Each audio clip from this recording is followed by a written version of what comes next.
Hello friends, कैसे हैं आप? तो ये बताने के लिए कमेंट बॉक्स में जय बजरंगबली जरूर लिखिएगा। अगर वीडियो अच्छी लगे तो वीडियो को लाइक एंड शेयर जरूर कीजिएगा। चैनल पर न्यू आए तो चैनल को सब्सक्राइब करना बिल्कुल मत भूलिएगा। कालिका तीज भाद्रपद के शुक्ल पक्ष की तृतीया को मनाई जाती है। इस दिन भगवान शिव और माता पार्वती की पूजन का विशेष महत्व है। इस दिन सुहागिन महिलाएं की लंबी आयु तथा सुख समृद्धि के लिए व्रत रखती हैं। साथ ही ये व्रत निराहार और निर्जला किया जाता है। हरितालिका तीज हरियाली और कजरी तीज के बाद मनाई जाती है। इस बार हरितालिका तीज व्रत 18 सितंबर को मनाई जाएगी। चलिए जानते हैं जरूरी नियम एवं कथा। सबसे पहले एक रिक्वेस्ट है कि आप पूरी कथा को जरूर सुनिएगा ताकि आपको इस कथा का पूर्ण फल मिल सके। बीच में कथा रोककर पाप के भागी ना बने। धन्यवाद। तालिका तीज के करने के जरूरी नियम। इसका व्रत भादो मास के सूदी तीज को किया होता है। इस दिन निर्जल व्रत रखना चाहिए। शाम को नहाकर गोटे के कपड़े पहनकर पूजा करनी चाहिए। पहले गणेश जी, नवग्रह, षोडश माता की पूजा करनी चाहिए। इसके बाद गंगा जी की मिट्टी से शिव जी, पार्वती जी बनाकर जल, पंचामृत, रोली, मोली, चंदन, चावल, सिंदूर, फल, फूल, बिल्वपत्र से पूजा करनी चाहिए। प्रसाद और दक्षिणा चढ़ानी चाहिए। धूप दीप करना चाहिए। धोती और गमछा व एक सुहाग पिटारी, रुपये और मिठाई बायना निकालकर सास का पैर लगाकर देना चाहिए। धोती गमछा ब्राह्मण को देना चाहिए। दूसरे दिन सुबह शिव पार्वती की प्रतिमा का विसर्जन जलाशय में या पीपल में कर देना चाहिए। एक जोड़ा ब्राह्मण जीवाना चाहिए। चढ़ाई हुई सुहाग पिटारी ब्राह्मणी को या ब्राह्मण को दक्षिणा में देनी चाहिए। फिर स्वयं जीम लेना चाहिए। इस व्रत को सर्वप्रथम पार्वती जी ने किया था। हरितालिका तीज व्रत कथा।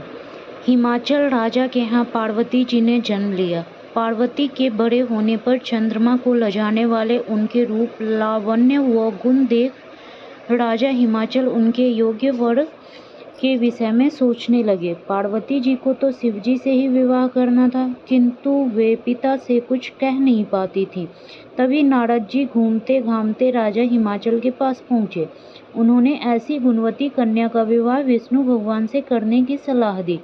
इस राय से हिमाचल हर्षपूर्वक तैयार हो गए। इस बात का पता चलते ही पार्वती चुपके से रोने लगी। तभी उनकी सखी ने कहा, क्यों रोती हो? क्या इस बात से खुश नहीं हो? पार्वती ने कहा, नहीं, मैं तो शिव जी से विवाह करना चाहती हूँ। मैंने मन में ठान लिया है। सखी ने कहा, वे वितराग योगी हैं, भभूत लगाए, सिर्फ मृगछाला पहने, भुजा, माथे, गले और जटा आदि में सांपों को लपेटे हुए हैं। उनसे तुम्हारे पिता शादी नहीं करेंगे। फिर शिव जी बैरागी हैं, वे भी तुमसे शादी करने को जल्दी से तैयार नहीं होंगे। तब पार्वती जी ने कहा, मैं इसके लिए तपस्या करूंगी। तब सखी उसे चुपके से एक गुफा में ले गई। वहां पार्वती ने कठिन तपस्या आरंभ कर दी। इस तपस्या से प्रसन्न होकर शिवजी ने प्रकट होकर उन्हें शादी करने का आश्वासन दिया। तब हर्ष से विभोर होकर पार्वती ने व्रत समाप्ति की पूजा के लिए शिवजी की मिट्टी की मूर्ति बनाकर रात्रि में 3 बार पूजन किया, रात्रि जागरण किया। उस दिन भादो के शुक्ल पक्ष की तीज थी। वो हस्त नक्षत्र था। उस दिन पूजन सामग्री नदी में विसर्जन करने दोनों सखियां पहुंची। वहीं उन्हें ढूंढते